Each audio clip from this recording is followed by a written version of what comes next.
YouTube ചാനലിലേക്ക് സ്വാഗതം. ഞാൻ ഇന്ന് പറയാൻ ഉദ്ദേശിക്കുന്നത്, മാന്യ പ്രേക്ഷകരുടെ മുന്നിൽ അവതരിപ്പിക്കാൻ ആഗ്രഹിക്കുന്നത്, ഇപ്പോൾ E20 പെട്രോളിനെ സംബന്ധിച്ച് നമ്മുടെ രാജ്യത്ത് വലിയ വിവാദം നടന്നുകൊണ്ടിരിക്കുകയാണ്. നമുക്കറിയാം, E20 പെട്രോൾ അത് എഥനോൾ കലർന്ന പെട്രോൾ. എഥനോൾ എന്ന വാക്കിന്റെ അർത്ഥം തന്നെ ആൽക്കഹോൾ സ്പിരിറ്റ് എന്നാണ്, അല്ലെങ്കിൽ മദ്യങ്ങളിൽ ചേരുന്ന അല്ലെങ്കിൽ അതിലടങ്ങിയിരിക്കുന്ന ആൽക്കഹോളിനെയാണ് എഥനോൾ എന്ന് പറയുന്നത്. നമുക്കറിയാം, ഓട്ടോമൊബൈൽ റിപ്പയർ മേഖല ഇന്ന് രാജ്യത്താകെ വലിയ പ്രതിസന്ധി നേരിടുന്ന ഒരു ഘട്ടത്തിലാണ് ഇത്തരത്തിലുള്ള ഒരു E20 പെട്രോളുമായി ഇന്ത്യ ഗവൺമെന്റ് മുന്നോട്ട് വന്നിരിക്കുന്നത്. ഇപ്പോൾ E20 പെട്രോളിനെ സംബന്ധിച്ചിടത്തോളം, എഥനോൾ അടങ്ങിയ പെട്രോളിനെ സംബന്ധിച്ചിടത്തോളം ജലാംശം കൂടുതൽ വലിച്ചെടുക്കുന്ന ഒരു പ്രക്രിയ അതിനകത്തുണ്ട്.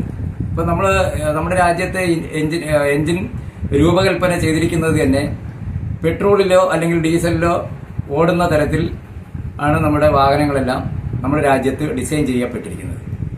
അപ്പോൾ ഒരു സുപ്രഭാതത്തിൽ പെട്രോളിനെ സംബന്ധിച്ചിടത്തോളം പെട്രോളും വായുവുമായി മിക്സായി എഞ്ചിനകത്ത് ഒരു വലിയൊരു ഒരു സ്ഫോടനം നടക്കുകയാണ്. അതിനകത്ത് അകത്തൊരു തീപിടുത്തം നടത്തുകയാണ്. ഞാൻ അതിന്റെ ടെക്നിക്കൽ സൈഡിലേക്ക് ഞാൻ പോകുന്നില്ല.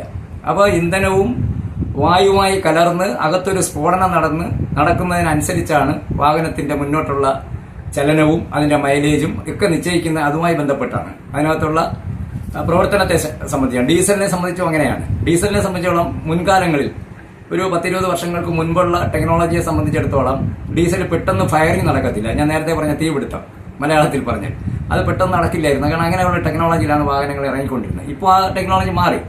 ഇപ്പോൾ പെട്രോൾ വണ്ടി സ്റ്റാർട്ട് ചെയ്ത് നിർത്തിയിരുന്നാലും ഡീസൽ വാഹനം സ്റ്റാർട്ട് ചെയ്ത് നിർത്തിയാലും ഒരേ ശബ്ദമാണ് നമുക്ക് അനുഭവപ്പെടുന്നത്.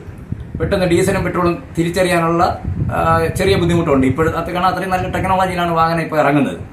അപ്പോൾ അതിനിടയിൽ കൂടുതൽ ലാഭം കൊയ്യുവാൻ വേണ്ടി ഇപ്പോൾ പെട്രോൾ, നമുക്കറിയാം നമ്മുടെ രാജ്യത്ത് പെട്രോളിന്റെയും ഡീസലിന്റെയും ലഭ്യത വളരെ കുറവാണ്. പക്ഷെ ഉള്ളതിനെ കൂടുതൽ മെച്ചപ്പെടുത്തി പെട്രോളും ഡീസലും കൂടുതൽ കണ്ടെത്തുവാൻ, നമ്മുടെ രാജ്യത്തെ തന്നെ കണ്ടെത്തുവാൻ, മറ്റു രാജ്യങ്ങളെ ആശ്രയിക്കാതെ നമ്മുടെ രാജ്യത്തുള്ള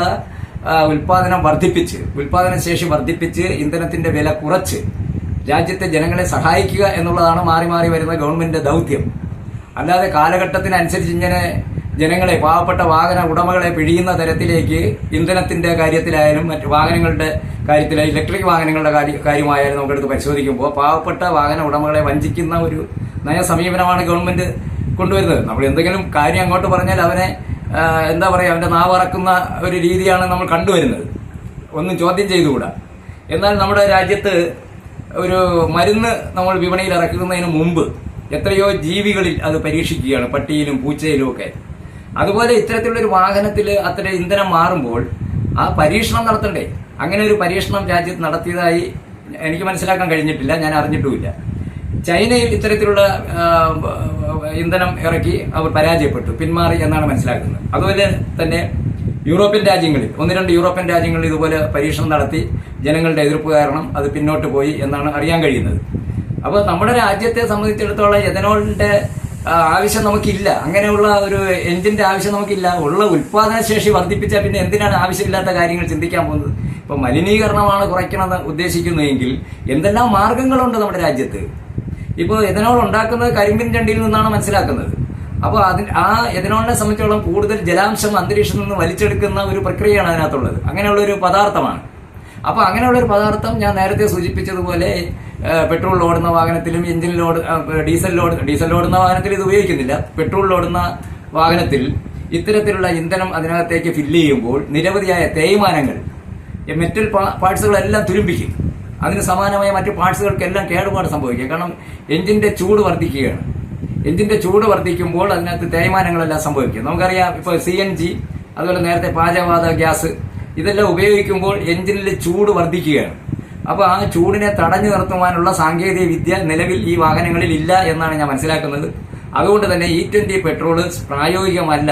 അതിന് ബദൽ സംവിധാനം നമ്മുടെ ഭരണാധികാരികളും ടെക്നീഷ്യന്മാരും വാഹന നിർമ്മാതാക്കളും കണ്ടെത്തണം എന്നാണ് എനിക്ക് ഈ അവസരത്തിൽ പറയാനുള്ളത്. ഒത്തിരി കാര്യങ്ങൾ ഈ E20 പെട്രോളുമായി ബന്ധപ്പെട്ട്, ഇന്ധനവുമായി ബന്ധപ്പെട്ട് പറയുവാനുണ്ട്. അതെല്ലാം ഈ വീഡിയോയിൽ പറഞ്ഞു പോകാൻ കഴിയുന്നില്ല. മറ്റൊരു വീഡിയോയുമായി അടുത്ത് കാണാം.